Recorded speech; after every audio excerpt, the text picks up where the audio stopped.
of members who want to come back and join the Zanu Pf.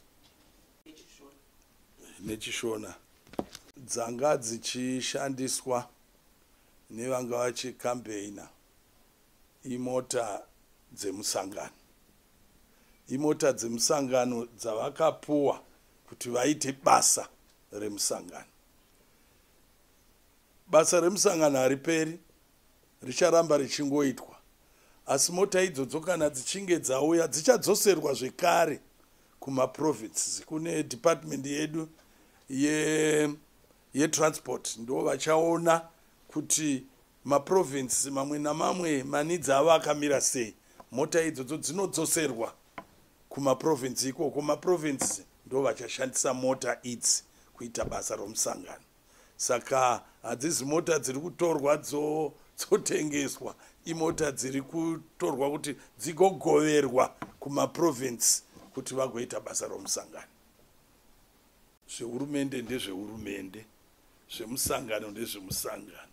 Tiri kutaura zveZanu Pf.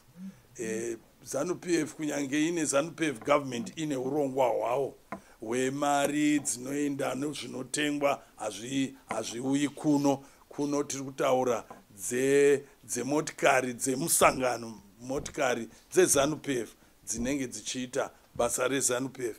But ndichidayira mwe mubvunzo wawambotaura, dzinenge mota zhinji dzadzoka, kungava ne 1 or 2 dzisati nezvimwe zvikonzero, but vari kumota zhinji dzava pano dzakadzoserwa. Taka tinoda kutenda ma MPs nemakandidate edu eMP akanzwa zvanga zvataurwa nemusangano. Hazvi zvinhu zvakataurwa unlike dzimwe nguva zvinotaurwa nevamwe vanotaura vachikanganisa zvakuita sekunonzi pane pfungwa yakangouya unzi mota ngadzidzoswe.